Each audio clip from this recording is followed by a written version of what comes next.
দেশের মোট ধানের প্রায় ৫৫% বোরো মৌসুমে উৎপাদন হয়। তাই খাদ্য নিরাপত্তা নিশ্চিত করতে বোরো ধানকে গুরুত্বপূর্ণ বিবেচনা করেন বিশেষজ্ঞরা। দেশে কি পরিমাণ জমিতে বোরো ধানের চাষ হয় সে তথ্য পাওয়া যায় বাংলাদেশ পরিসংখ্যান ব্যুরো BBS এর কাছে।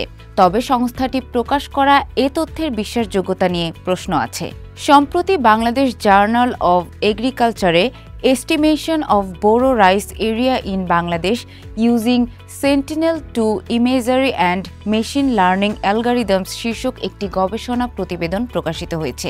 বাংলাদেশ কৃষি গবেষণা কাউন্সিলের পরিচালক হাসান মোহাম্মদ হামিদুর রহমান ও international maize and wheat improvement সেন্টারের CSRD প্রজেক্টের project coordination and partner liaison SG Hossain যৌথভাবে প্রতিবেদনটি প্রকাশ করেছেন। এ গবেষণার লক্ষ্য ছিল Sentinel-2 স্যাটেলাইট অর্থাৎ 10 মিটার রেজুলেশন ব্যবহার করে বোরো ধানের আবাদি জমির মানচিত্রায়ন করা, বিভিন্ন মেশিন লার্নিং অ্যালগরিদমের কার্যকারিতা তুলনা করা এবং বাংলাদেশের কৃষি পর্যবেক্ষণের জন্য কম খরচে নির্ভুল ও পুনরাবৃত্তিযোগ্য একটি কাঠামো তৈরি করা। গবেষণায় গুগল আর্থ থেকে স্যাটেলাইট ইমেজের মাধ্যমে 2020 সালের ডিসেম্বর থেকে 2021 সালের মার্চ পর্যন্ত সময়ের ছবি সংগ্রহ করা হয়েছে। পাশাপাশি মাঠ পর্যায়ে সারা দেশ থেকে 606টি নমুনা সংগ্রহ করা হয়, যেখানে GPS ডাটা, ছবি ও কৃষকের সাক্ষাৎকার অন্তর্ভুক্ত ছিল। গবেষণায় 4টি পরীক্ষিত অ্যালগরিদম ব্যবহার করে বোরো ধানের জমির পরিমাণ হিসাব করা হয়েছে।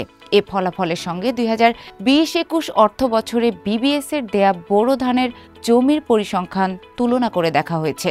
গবেষণা প্রতিবেদনের বিষয়ে জানতে চাইলে বাংলাদেশ কৃষি গবেষণা কাউন্সিলের পরিচালক হাসান মোহাম্মদ হামিদুর রহমান বণিক বার্তাকে বলেন, বাংলাদেশের প্রেক্ষাপটে এ ধরনের গবেষণা এর আগে কখনো হয়নি।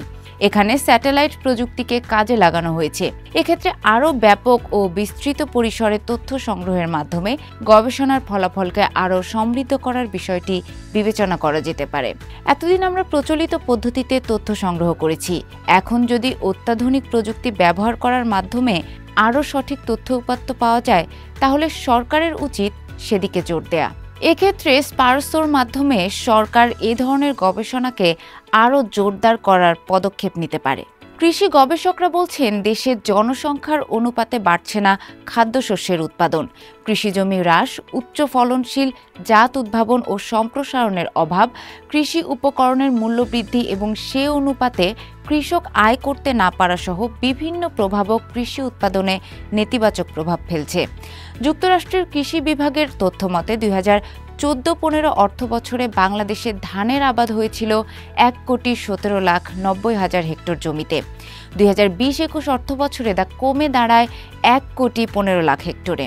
আর সর্বশেষ 2024-25 অর্থ বছরে আবাদকৃত জমি 1,14,00,000 হেক্টরে নেমে আসে। অর্থাৎ সর্বশেষ 5 বছরে আবাদকৃত জমির পরিমাণ কমেছে প্রায় 2%। এভাবে প্রতি বছরই কৃষি জমির পরিমাণ কমছে।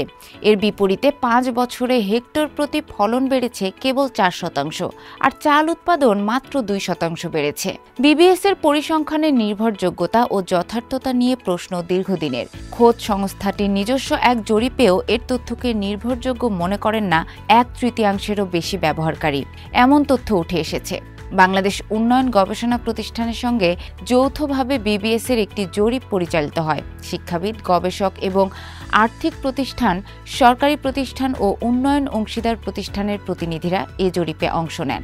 ব্যবহারকারীর সন্তুষ্টি জরিপ 2024 শীর্ষক এ জরিপে উঠে আসে মোট ব্যবহারকারীর 22.16% BBS এর কৃষি সংক্রান্ত তথ্য উপাত্তকে নির্ভরযোগ্য বলে মনে করেন না।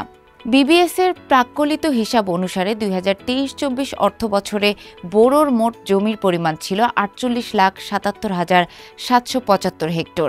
এক্ষেত্রে প্রতি হেক্টরে 4.32 টন ফলন ধরা হয়েছে। এর আগের 2022-23 অর্থ বছরে বোরো জমির পরিমাণ ছিল 48,52,290 হেক্টর এবং ফলনের হার ছিল 4.28 টন। 2020-21 অর্থ বছরে BBS এর প্রাক্কলনে হেক্টর প্রতি বোরোর ফলন হার ছিল 4.15 টন। আলোচ্য অর্থ বছরে BBS এর প্রাক্কলনের সঙ্গে গবেষণা প্রতিবেদনে বোরো জমির পরিমাণের পার্থক্য ছিল 5,87,042 হেক্টর। জমির হিসাব 2020-21 অর্থ বছরে বোরোর ফলন 24,38,572 টন কম হওয়ার কথা। গাজীপুর কৃষি বিশ্ববিদ্যালয়ের institute of biotechnology and genetic engineering এর প্রতিষ্ঠাতা, পরিচালক ও অধ্যাপক ডক্টর মোহাম্মদ তোফায়েল ইসলাম বণিক বার্তাকে বলেন, কৃষি পরিসংখ্যানের বিশ্বাসযোগ্যতা নিয়ে নানা প্রশ্ন রয়েছে। এক্ষেত্রে সরকারকে খুশি করার জন্য কাল্পনিকভাবে কৃষিজমি বাড়িয়ে দেখানোর প্রবণতা ছিল।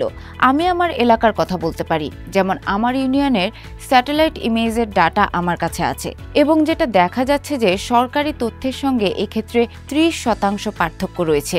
বর্তমানে স্যাটেলাইটের মাধ্যমে উচ্চ রেজুলেশনের ডাটা পাওয়া যায়।